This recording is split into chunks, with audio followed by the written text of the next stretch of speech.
सफला एकादशी। युधिष्ठिर ने पूछा, स्वामिन, पौष मास के कृष्ण पक्ष गुज महा के लिए मार्गशीर्ष में जो एकादशी होती है उसका क्या नाम है, उसकी क्या विधि है तथा उसमें किस देवता की पूजा की जाती है, ये बताइए। भगवान श्री कृष्ण कहते हैं, राजेंद्र, बद्धि बद्धि दक्षिणा वाले यज्ञों से भी मुझे उतना संतोष नहीं होता जितना एकादशी व्रत के अनुष्ठान से होता है। पौष मास के कृष्ण पक्ष में सफला नाम की एकादशी होती है। उस दिन विधिपूर्वक भगवान नारायण की पूजा करनी चाहिए। जैसे नागों में शेषनाग, पक्षियों में गरुड़ तथा देवताओं में श्री विष्णु श्रेष्ठ हैं, उसी प्रकार संपूर्ण व्रतों में एकादशी तिथि श्रेष्ठ है। राजन, सफला एकादशी को नाम मंत्रों का उच्चारण करके नारियल के फल, सुपारी, बिजौरा तथा जमीरा, नींबू, अनार, सुंदर आंवला, लौंग, बेर तथा विशेषत आम के फलों और धूप दीप से श्रीहरि का पूजन करे।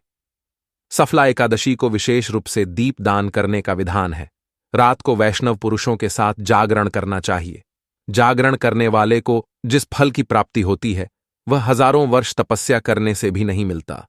नृप श्रेष्ठ, अभी सफला एकादशी की शुभकारिणी कथा सुनो। चंपावती नाम से विख्यात एक पुरी है जो कभी राजा माहिष्मत की राजधानी थी। राजर्षि माहिष्मत के 5 पुत्र थे।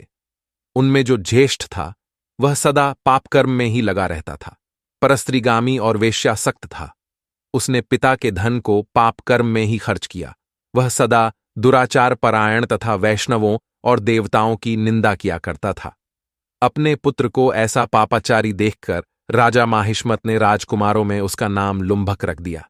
फिर पिता और भाइयों ने मिलकर उसे राज्य से बाहर निकाल दिया। लुम्भक गहन वन में चला गया। वहीं रहकर उसने प्राय समूचे नगर का धन लूट लिया। एक दिन जब वह रात में चोरी करने के लिए नगर में आया तो सिपाहियों ने उसे पकड़ लिया।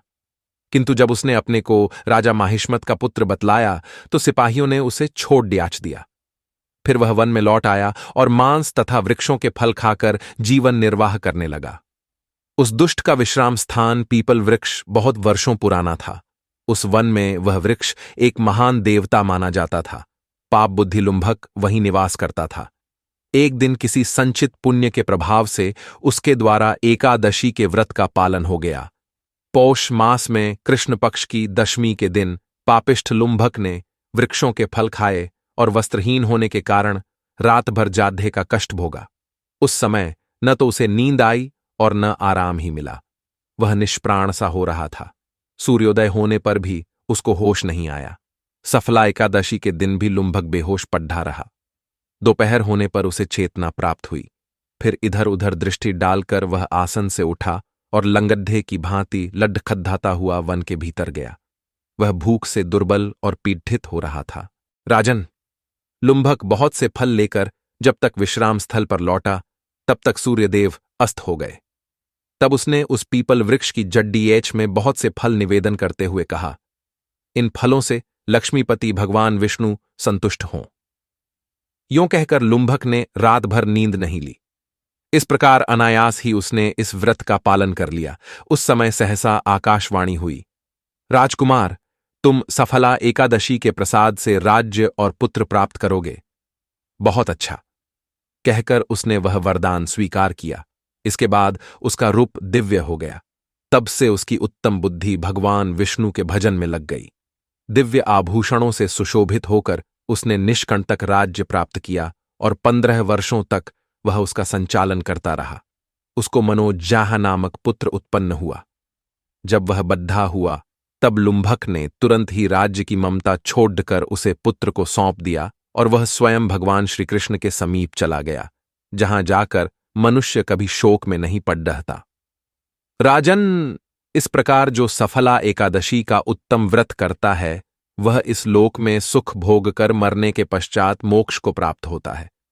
संसार में वे मनुष्य धन्य हैं जो सफला एकादशी के व्रत में लगे रहते हैं, उन्हीं का जन्म सफल है। महाराज, इसकी महिमा को पढ़ने, सुनने तथा उसके अनुसार आचरण करने से मनुष्य राजसूय यज्ञ का फल पाता है।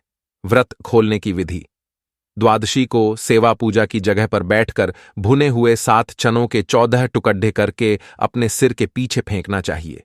मेरे 7 जन्मों के शारीरिक, वाचिक और मानसिक पाप नष्ट हुए। यह भावना करके 7 अंजलि जल पीना और चने के साथ दाने खाकर व्रत खोलना चाहिए।